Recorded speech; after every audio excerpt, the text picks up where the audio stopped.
A ballerina's perspective, from performing with New York City Ballet and Alvin Ailey American Dance Theater to publishing poetry books and mentoring kids and teens. Join us in a weekly discussion with experts to gain mental health clarity and achieve growth and moral consciousness. Give our show a 5 stars, comment, share, and come along for the ride. Welcome to the Growth, Grace, and Gratitude podcast. And today we have a special guest, Crysta from First Taste Nutrition. And Crysta is a U.S. registered dietitian nutritionist who helps women and families to the first 1,000 days. This is the life stage from preconception through pregnancy up to around age 2. Nutrition and healthy eating are most important during this time. Women trying to conceive, pregnant women, babies, and mothers, setting the stage for optimum health throughout life. Crysta received her graduate degree in nutritional sciences from Boston University in 2010, and as a mother, she empowers women through sharing the tools necessary to make the best choices around food and diet.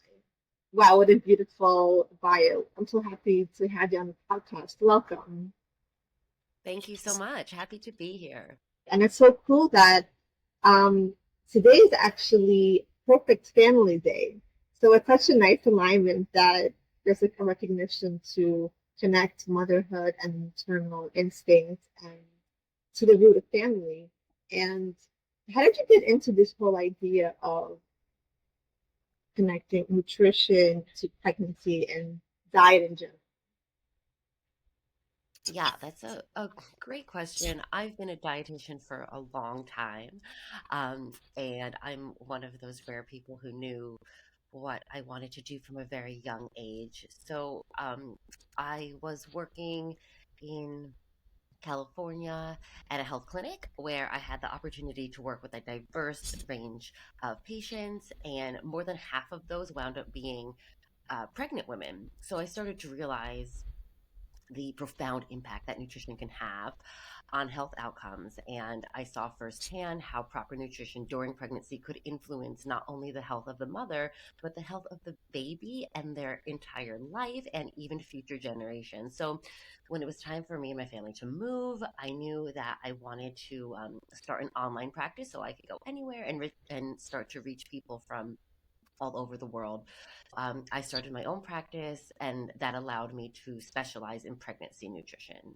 And at that point, I dove deeper into my specialization with trainings and developed comprehensive programs that are able to address the unique nutritional needs of women during this critical time.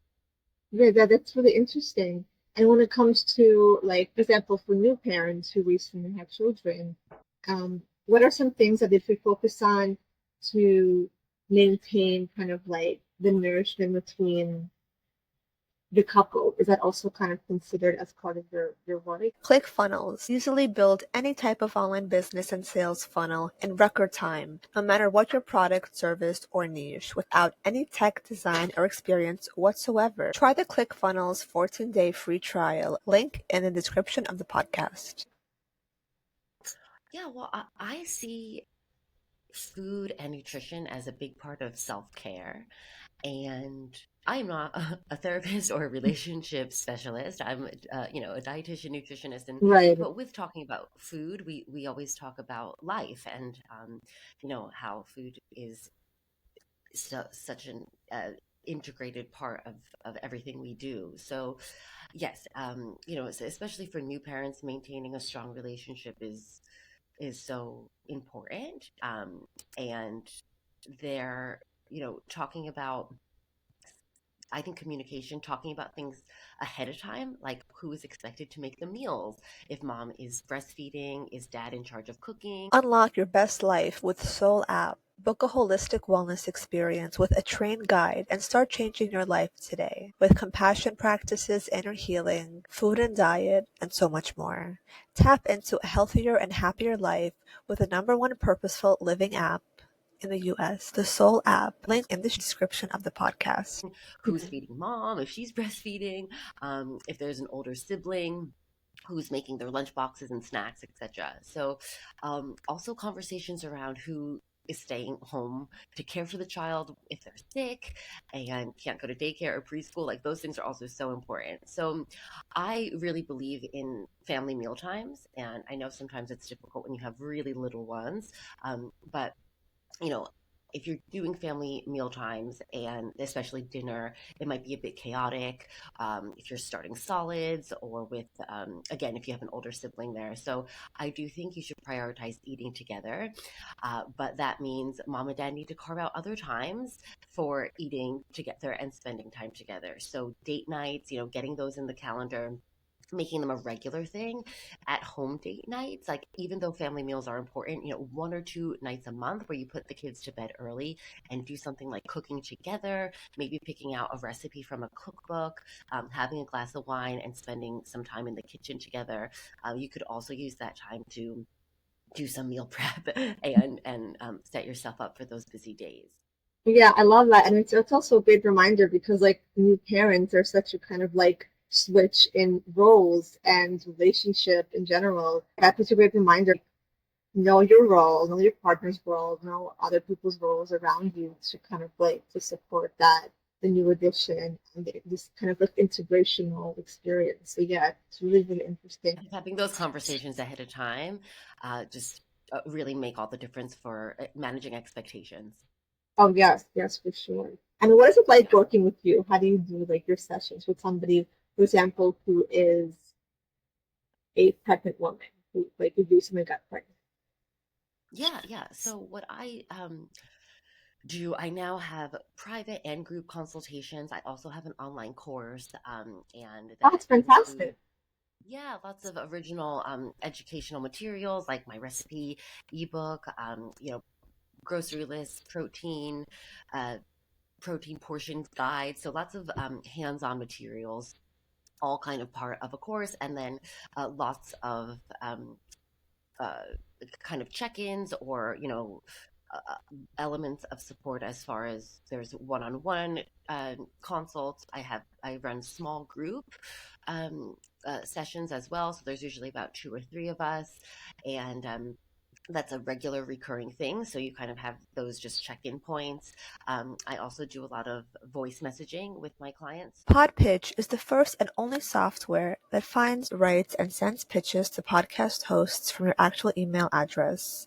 Podpitch will make sure you get podcast bookings, guaranteed. Link in the description of the podcast. So that way they kind of have me by their side to ask any questions as they come up throughout their journey.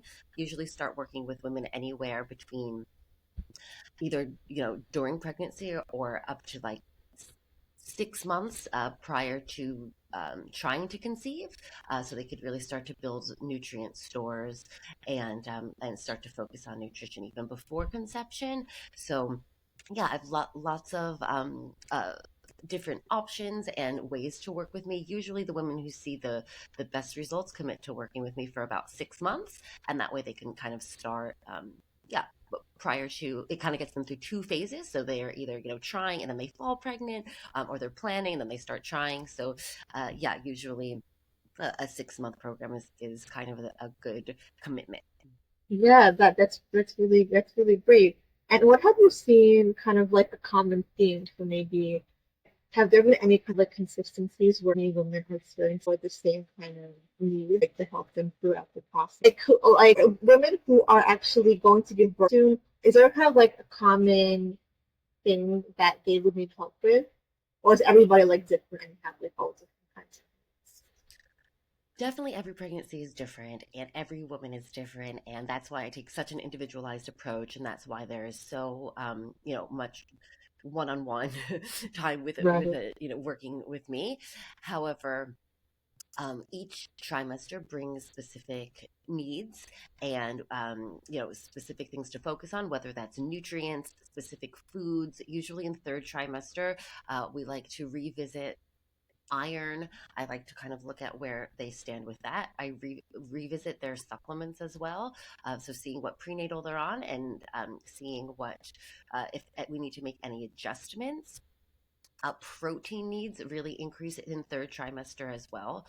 So we have a look at what you're eating on a daily basis, on a weekly basis, and make sure that protein is really prioritized, and the type of protein matters as well. And then, yeah, preparing for labor and delivery, we do a lot of preparation. So that means making some freezer meals, preparing for postpartum, and also thinking about some foods that can help with labor and delivery, such as dates and also maybe some foods for actual labor and delivery, like hydrating and fueling throughout that process, depending on what the birth plan is. Right. That's amazing. Yeah. And I know a lot of people kind of have like different diets in general. Like some people prefer like the vegan diet, for example. So when they become pregnant and throughout pregnancy, is that okay to do? Or do you like suggest that they change to meat, dairy and stuff? Yeah, so it definitely depends on, I always meet you where you're at. I do have one of my specializations is in plant-based diet. So if you are vegan or vegetarian, it's definitely focusing on nutrient needs. But all women, during, entering pregnancy, we're focusing on meeting nutrient needs, and not restricting, but instead what nutrients to get more of, what foods to eat more of. Sanger Daniel's online seminar promoting a positive message of self-healing with bioenergy work together with live seminars and remote coaching. Use code BIO20 for a 20% discount for our audience. Link in the description of the podcast. So those recommendations will change person to person depending on what their diet is like. Even someone who's eating meat, might not be eating enough calcium per se if they just happen to not be eating calcium rich foods, or enough folate if they're not eating folate rich foods. So I always recommend those foods that are rich in the nutrients that specific person needs. So I'll analyze what you are eating and kind of fill nutrient gaps, instead of just blanket recommending foods for everybody. If you're vegetarian or vegan, we'll make sure that you are eating enough iron, protein, again, calcium, B12, and we'll do some of that with supplementation as well. So it's certainly possible to get enough protein, get enough iron if you're a vegetarian or vegan eater. However, there's just certain specific things to take into consideration, such as pairing your iron sources, your plant-based non-heme iron sources with vitamin C. It's really something that can increase the absorption. And yeah, just kind of making sure that that planning, and putting a little bit extra thought into how you're eating on a daily basis, it really will help you meet nutrient needs. You certainly can be vegan or vegetarian. You can meet those needs, but it really just takes a bit of thought and planning.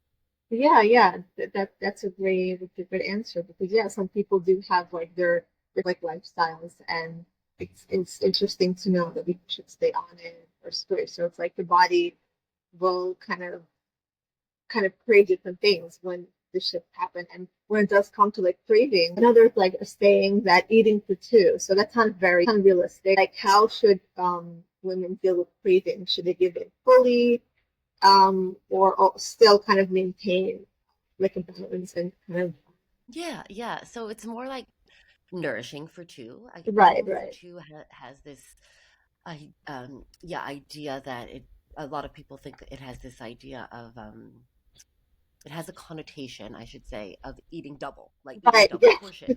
Yeah, so that's not necessarily what pregnancy nutrition is about. It's not about eating double portions. right. Um, yeah, but you do want to consider that there is a little life growing in you, and you do need to nourish yourself differently and nourish yourself for two. So that's a better way of looking at it. And pregnancy cravings are incredibly common. They can be puzzling and intense, and it's a question that a lot of expectant moms that I work with have worried about, and the answer isn't entirely black and white. But I'll start by saying that giving into cravings does not necessarily mean you are unable to maintain a healthy diet. Many common pregnancy cravings can be worked into a very healthy way of eating for pregnancy, and it of course depends on what those cravings are. Also, it can help for women to be to understand some reasons behind behind the cravings, which can be quite complicated. But it's a mix of hormonal changes,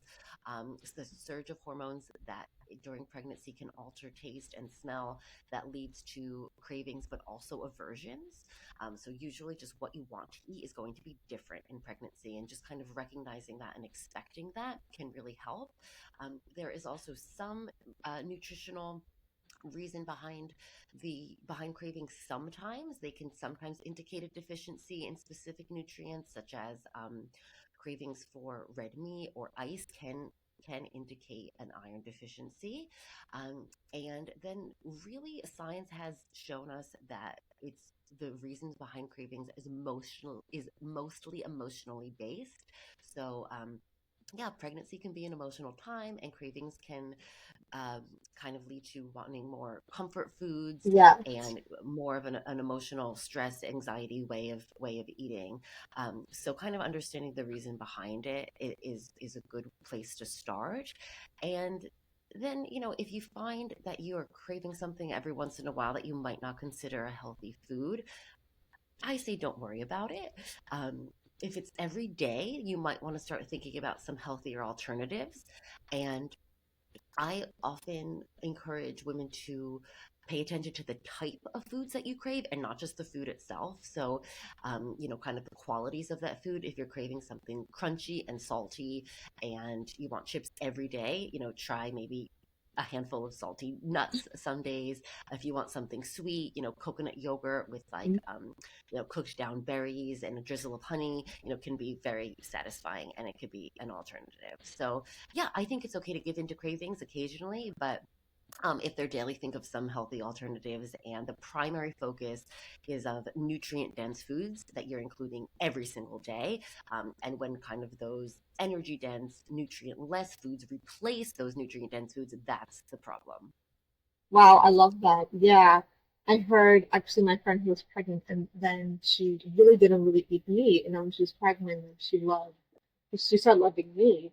And then actually her child later on in life started to love meat too. So I don't know if it's connected or later just Yeah, no, yeah, what you eat in pregnancy definitely starts to affect taste buds. It affects yeah. lots of things for babies, as including risk of allergies, Mhm. immunity. There's lots of things that mom eats that affects baby. But yeah, you hear of women wanting to eat more meat. You hear of women being totally averse to meat, Right. that are very used to it. Yeah. Chicken and eggs are very common aversions, particularly in the first trimester. So there's definitely women who are like, oh my goodness, I this is what I rely on, for my protein. Now I can't eat it. So just, feeling a little bit lost about what they can eat. So that's where I come in to help them plan. It's amazing. Yeah. And what is the kind of most interesting and unique craving that you see in women? Oh, that's a great question. I try to ask often to get some different answers, but I really crave sauerkraut in my second pregnancy, and I do encourage women to eat fermented foods, but there is a small risk of bacteria in like raw fermented foods. So I don't really encourage you making them yourself. But if you buy them from a trusted source, it should be It's okay. more for probiotics, right? Like prebiotics. Yeah, filled with probiotics. Yes, yes, definitely focusing on your gut health is an important thing during pregnancy. So usually I have women kind of do that before they're even pregnant, so they can build up their tolerance to having bacteria, Hmm. the bacteria in those fermented foods. So yeah, hard to know. There's not a specific reason behind every craving, like I was saying. So but yeah, I definitely wanted tangy things. Yeah, sour and salty. Really, the craving for things like pickles. That's a pretty real one that a lot of women actually crave. And it's usually just because sodium needs are a lot higher. Your blood volume almost nearly doubles during pregnancy. So we need more sodium. And pickles and pickled items are actually a very common craving. And beyond that, it's a lot of cravings for sweet. Yes. That's really interesting, yes. And do men play a role at all in this whole like diet journey, or is this like mostly about the like before the child is conceived. Yeah. So, working with couples is one of my. I try to work with couples during the preconception stage because there's so many things, Wow, that's so so many things that fall to the mother and to the woman. So, but there's a lot of things you can do together, and then the during preconception and fertility nutrition, the men play 50% of that role, so it's really not something to ignore. They should really participate, and potentially shift their diets. It should be a team effort, 100%. So yeah, we do want to focus on balance for kind of overall healthy eating during this time, but particularly there's things to kind of have more of and have less of that can actually help with fertility. Also, depends on where you're coming from and what your goals are, but particularly fats, certain types of fats, and antioxidants to preserve egg and sperm health is what I like to focus on. And you can get the most antioxidants by choosing different colored vegetables and fruits. So, eating the rainbow is definitely sound advice here. And then with fats, I'm always trying to get my clients to eat more fat when they're trying, mostly women for this. But yeah, a lot of diet culture mentality has taught us that the less fat, the better. But polyunsaturated fats, omega-3 fatty acids play a key role in fertility. So when it comes to both like healthy partners, fats, also healthy fats. the healthy fats, yeah, polyunsaturated would be avocados, nuts, and seeds. Olive oil is a really good one for fertility. And then yeah, I'm always trying to get my clients to eat like half of an avocado a day, and they're like, oh no, I could only have a little bit of avocado. So yeah, and the omega-3 fatty acids, that's through your fatty fish. Sometimes also you need to supplement during this time, but yeah, through fatty fish and also things like walnuts and flax seeds, things like that. Yeah, that's Um, fantastic. yeah. So with male fertility, I do focus on, some things to avoid also, like processed foods, especially Hmm, hmm. processed meat, excess sugars, managing other lifestyle factors. So making sure you're sleeping enough, lowering stress levels as much as you can. Um, and toxins is another thing that we talk about in this stage. And then yeah, zinc is an important nutrient, the antioxidant rich foods, like I said, the healthy fats, folate is another one. So yeah, there's definitely certain things that the male partner can eat more of, do less of, do more of, and yeah, definitely play a key part. Wow, that's amazing. It's such a like responsibility for both partners and whoever's involved. It's really great reminder actually because it's like it's a whole responsibility to create a child and this whole process. And it's yeah, it's a really great kind of time to gain that self-awareness and to take that kind of like accountability of self-care and to reflect on how you live your life because it's going to affect your creation and procreation and it's gonna continue that ancestral kind of journey to create new positive habits. So yeah, I love Absolutely. They are half of the equation at that point, and it's good to get involved at that stage and get some skin in the game, because during pregnancy it doesn't there's their role changes, but it doesn't just go away. So that. whether it's just to support mom, um, the partner, male or female, really plays a role at both stages. Right, right. It's just a nice introduction to parenthood. Yes. I love that. Yes. And when it comes to like postpartum, I know a lot of people experience like mental health issues or depression. Is there something that really helps a lot of um new parents kind of deal with that? Because I know everybody is different and everybody kind of reacts to Yeah, I'm happy that you brought it up. It's so common, and we do need to talk about it more, particularly in preventing it and at the same time removing any blame on mothers. Postpartum depression is definitely a concern. Um, and nutrition does play a role in supporting mental health, during this time. So a lot of times it just comes down to taking care of ourselves and eating enough, and that's why it's so important to plan for postpartum, to making sure that you're nourished, whether that's with meals from the freezer, meal services, a meal train set up with friends and family. um, or even just having nourishing snacks stocked up in the house. So yeah, sometimes it just comes down to eating enough, but at the same time, there are some key nutrients that we could pay attention to, particularly to prevent postpartum depletion, which is when you're kind of feeling some symptoms of, feeling maybe sad, tired, maybe a bit of rage, but not no actual diagnosis. So we know that there are nutritional implications to preventing that. One of them is omega-3 fatty acids. So I talk about this so much, especially during pregnancy. You could start to kind of build that up. Particularly, we're talking about DHA and EPA, which are the certain types of omega-3 fatty acids found in fish. Um, doesn't, and a lot of times, you hear that fish is high in mercury and you can't eat fish during pregnancy, but we do want to just eat those lower mercury fish that are high in omega-3. So it's this little pool of fish, low in mercury, high in omega 3s, sardines, mackerel, salmon, herring. If you don't eat fish, that's totally fine. We supplement with DHA. It doesn't even have to be from fish oil. If you're vegan, you can supplement with algae oil. So, yeah, we want to just make sure that we are prioritizing omega 3 fatty acids. They really do a lot of things as far as supporting neurotransmitter function, reducing inflammation. If you're if a diet is insufficient in that, we make sure to supplement for sure. And then we really want to also do things like prioritize protein, get all those amino acids. Again, you can do it with plants, you just need to plan it.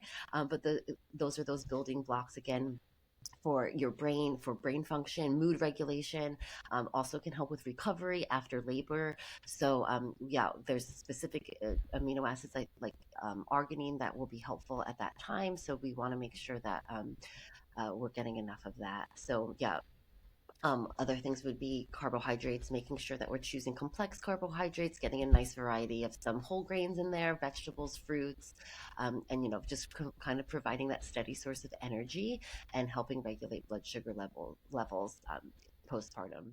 Wow, Another yeah, one would be I love that. iron. Yeah, yeah. Another one would be iron again. If depending if you've lost blood during labor and delivery, if you Right. get your period back, if you were iron deficient during pregnancy, we want to probably continue that supplementation.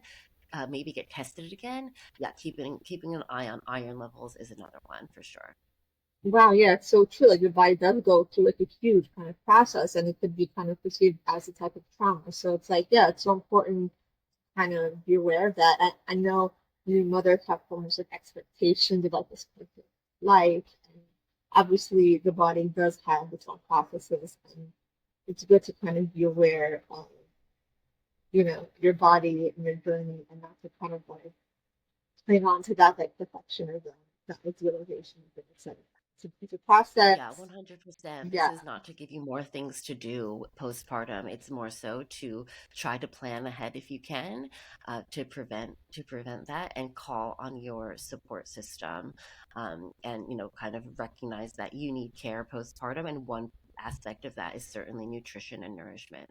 Yes, for sure. I also like to prioritize kind of like yourself and your needs, especially at that like sensitive time. Maybe people are kind of like wanting to hang out with the baby and not giving you like the stuff you need maybe to take your baby for 5, 10 minutes. And it's like it's also hard for new moms to kind of like reject people or to kind of like because they'll feel like shamed in a way because they do want their attention, but with somebody who's not giving you the attention you need it in a way, you have to kind of like respect the boundary and kind of like prioritize yourself and to not shy away from saying what you need at that time because I feel like it's also like a sensitive time.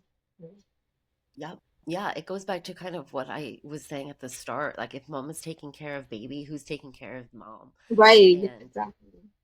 yeah, so in part of my program, actually, when we start to plan for postpartum, it's kind of getting your plan together and thinking Love about that. visitors, thinking about meals, thinking about these things that you and at least just having a conversation and a think about them. It doesn't have to be a structured plan. It's not a rigid thing. It's just start to have the conversation around it because things can look really different, and you might have to be managing things that you hadn't thought about, like people coming over. Yeah, and this is beautiful support. This is so like amazing.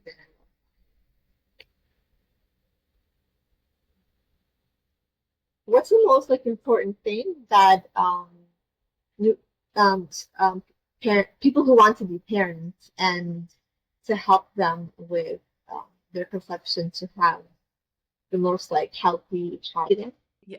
For people who want to be new parents and to have children, what are some key important things they can look into to have like healthy kids and healthy and happy kids? Because I know sometimes when children are very like wild when they're little, it has something to do with like the mother's diet or something. So there's like a few key things that people can kind of look into to Yeah, yeah. So this is kind of that idea of early life nutrition, which is what mom and dad can do um, prior to conception and during pregnancy can actually affect the lifelong health of your baby. So there's specific things like science backed now that we know can actually improve the your baby's health. We know things about increasing immunity, decreasing risk of atopic conditions like eczema and asthma. Some things about autism spectrum disorder as well, and things that mom can do during pregnancy. So, what there are some recurring themes there. So, what we like to focus on are the omega-3 fatty acids. So that is an important thing, whether through supplementation or through food. They have been linked to decreasing allergy risk and decreasing those atopic conditions. Also, introducing the allergens, common allergens during pregnancy can really help with decreasing risk of your child having that oh wow. allergy. Um, and then there's a big focus on the gut microbiome, particularly mom's gut microbiome, for increasing immunity and decreasing risk of some of some of these conditions. So, with that comes, yeah, it does come with reducing sugar, actual added sugar in mom's diet. If you eat sugar during pregnancy, if you have cravings of sugar during pregnancy, it doesn't necessarily mean that your child's going to be a sugar addict and that you're going to have gestational diabetes. You don't give yourself a condition like that. That's not what's happening. It's just about kind of managing those sugar cravings, making sure that we're not having added sugar every day, and that we're having, more of a balance of complex carbohydrates, getting more of that from fruit. And then, yeah, eating those fermented foods, eating enough fiber, prebiotics and probiotics. So is mostly fiber and that food for those probiotics. So that should definitely be a priority. And we do like to focus on that. Well, yeah, sure, preconception, but then again, certainly third trimester as well. So, um, those are definitely things that we like to focus on for kind of preventing some of those conditions in your child. But again, it's not to put so much pressure on what to do. Mostly, I like to kind of just talk about it and say these are the links. This is what we know. This is what the science says. Actually, which is amazing, really. Like It's yeah. this food, what you can eat during pregnancy, actually decreases this risk. So and leave it up to the parents, obviously. But yeah, it's an amazing science, so I love to share. Wow, it's absolutely beautiful. Yeah, it's so interesting and fascinating, and it is also kind of like a reminder to people that I know some new moms who are kind of growing their baby and they're thinking like I'm going to everything. I don't care. This is my time. This is my time. Whatever. And it's also Mm. like you're saying, it's such a great reminder to actually know it, to prioritize that nutrition for yourself and the baby. So maybe some people don't know. So it is a really kind of great reminder to do that. That's right. I think pregnancy can be a powerful motivator to adopt healthier habits. And I always I say that love. you can get, even healthier during pregnancy. So some women who have not taken care of themselves through nutrition pre-pregnancy now allow themselves, like they give themselves permission to focus on proper nourishment now that they have a little life growing inside them.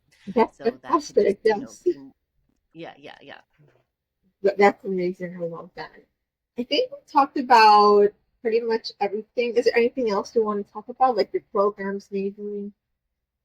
Yeah, sure. So, I think I kind of did explain it of, Okay. kind of the best time to start working with a dietitian would be, 3 to 12 one to 12 months prior to conception, just so we start to build those nutrient stores.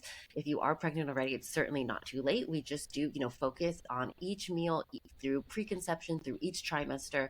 um, and it's very specific and tailored to you. So I do have lots of options for working together, from just one-on-ones to also group, and an entire online portal with a program and lots of resources. So there's support information. I feel like, having a well educated, well informed pregnancy is one of the best ways to have a really healthy pregnancy.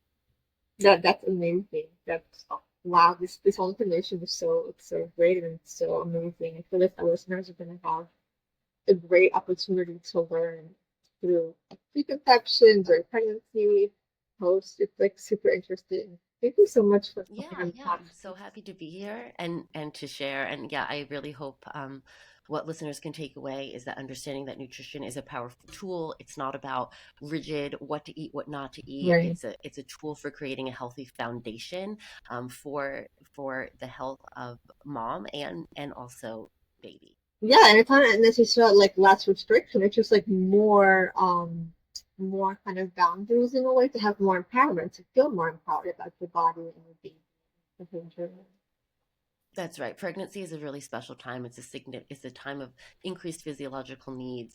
It's a significantly different time. It's lots of change during this time. And so, we know that proper nutrition can help manage um, uh, and support the healthy development of your child and improve your overall well-being.